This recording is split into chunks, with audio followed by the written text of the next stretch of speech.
Os biomas terrestres, eles se diferenciam dos biomas marinhos. Assim como nós temos uma diversidade de biomas nas terras imersas, ou seja, nos continentes, nós temos também uma diversidade de vida, né, nos oceanos. Lembrando vocês, tá, que bioma, o conceito de bioma, ele é justamente passa, né, pelo conceito de vida, ou seja, um conjunto de seres vivos adaptados a um conjunto de elementos abióticos, ou seja, um conjunto de vida adaptado a um outro conjunto de não vida, que são essas características da geografia física que a gente estuda, como por exemplo, né, a radiação solar, a umidade, a temperatura, né, a disponibilidade de água, a oscilação dessa temperatura, se é a mesma temperatura, enfim, essas várias características que envolvem o clima, como também o relevo, né, a gente não pode deixar de falar aqui sobre a altitude, essas formas de relevo, elas colocam alguns territórios, né, algumas áreas desses continentes a mais de 4.000 a 8.000 metros de altitude, né, em alguns casos, há depressões, nos continentes, depressões abaixo do nível do mar. Assim como nos oceanos, nós temos um oceano com bastante radiação luminosa, né, ou seja, um mar raso, outras áreas, né, de oceano profundo onde a radiação nem chega. Então, tudo isso acaba por condicionar fatores que possibilitam ou não a adaptação da vida. Tá? Então, chamar a atenção de vocês que essa ideia de biomas, né, ela é um conjunto de vida adaptado a esse conjunto, normalmente de clima. Né, mas não é só o clima que a gente vai fazer referência aqui. Tá? Mas, por exemplo, né, nós temos aqui a ideia de que a linha do Equador, né, ela seria essa cintura, né, essa linha que divide de forma equivalente dois hemisférios. Eu chamo a atenção de vocês por uma imagem que eu acabei de mostrar sobre a movimentação das massas de ar, e essa zona do Equador, ela recebe muita umidade dos ventos alísios do hemisfério norte e dos ventos alísios do hemisfério sul. Então, essa convergência, ela traz muita chuva para essa área aqui próximo ao Equador. E é exatamente esse fenômeno que vai explicar a ocorrência de floresta equatorial, vejam, né, esse verde escuro aqui, ó, ele está enquanto floresta tropical. Tá? Mas é essa floresta que nós encontramos na área do Equador. Tá? Vejam que no Brasil, aqui, ela também se distribui amplamente, né, na nossa chamada Mata Atlântica. Tá? Vejam que esse amplo território aqui no interior do Brasil, ele está representado como savana. E está correto, nós denominamos savana, principalmente na África, mas esse ambiente aqui no nosso Brasil, seja lá na parte norte, que pega a ampla área de Roraima, né, do Brasil, seja no hemisfério sul, nós denominamos cerrado. Okay? E aqui na África nós temos como savana, essa nomenclatura. Então vejam que os biomas terrestres, eles se distribuem também relacionados às latitudes, ou seja, nós só vamos ter floresta tropical, savana, né, e os chamados desertos quentes na faixa tropical, ou seja, entre um trópico e entre o outro trópico, ou seja, o trópico do hemisfério sul e o trópico do hemisfério norte. Tá? Nas zonas temperadas, que são entre o círculo ártico e o trópico, isso no hemisfério norte, e aqui no hemisfério sul, entre o Trópico de Capricórnio e entre o Círculo Polar, nós vamos observar outras zonas de clima, mas principalmente zonas de clima e biomas adaptados a essas condições de clima, principalmente no hemisfério norte. Por quê?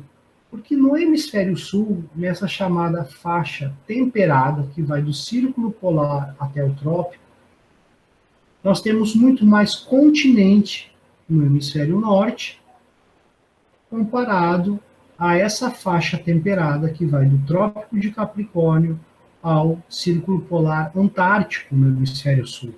Nós observamos pouca terra emersa, né? Muito mais oceano do que terra emersa. Então, em destaque aqui, a região do hemisfério norte, nós vamos ter, né, floresta de coníferas, que são aquele cone, né, a ideia dos pinheiros, as florestas de pinheiro, as pradarias, né, amplas pradarias, que também nós temos no sul do Brasil, aqui, Argentina e no Uruguai, que são o que as pradarias? São os campos, no caso aqui do Brasil, os pampas. Né?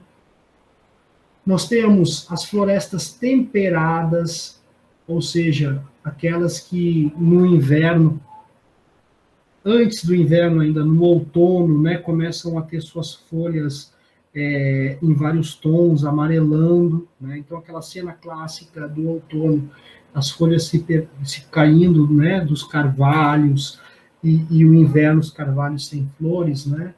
É justamente uma árvore bem símbolo dessa região, né, tanto do leste dos Estados Unidos e Canadá, como do norte da Europa. Tá?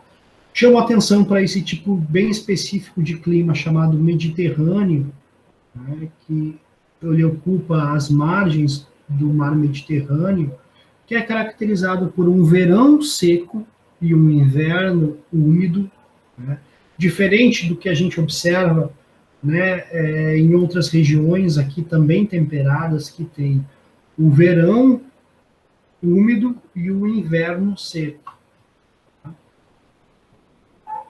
As regiões de montanha, que nós temos na Cordilheira dos Andes, nas montanhas rochosas na América do Norte, nos Himalaias, certo? Os desertos frios aqui. Então, vejam, né, as áreas de biomas, enquanto um conjunto de seres vivos adaptados, né, a um conjunto de aspectos abióticos, eles se distribuem especialmente de acordo com o clima.